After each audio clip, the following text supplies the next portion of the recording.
At some time, I think in April, there was a trend for sharing the last photograph that you'd taken before everything changed. This was before we'd really started to settle into the idea of having to create a new normal, and probably at a time when we still hadn't given up on the idea of return to the old normal. The images that were being shared as the last taken before everything changed were almost invariably smartphone images. Suddenly, there was a common formal structure to every personal collection of photographs in the world. These collections had all been marked by a moment before and after the arrival of coronavirus.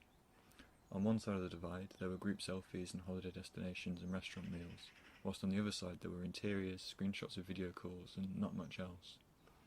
This body of historical documentation was right there at our fingertips, and sharing these photos bound us together in a historical moment, giving a socio-narrative frame to the sense of this absurd fate that had befallen us. This is a photograph of my friend on what was, for us at least, the evening that everything changed. I was staying at his flat that evening. He was doing reading for a course whilst I was still under the belief that I was at the start of a holiday backpacking around the country. Shortly after we met up, Boris Johnson ordered anyone who had a cough to stay at home. Coronavirus had been a possibility up until that point, a curious news item to discuss idly in pubs, but now it was a fact. This is not, however, the last photograph I took before everything changed.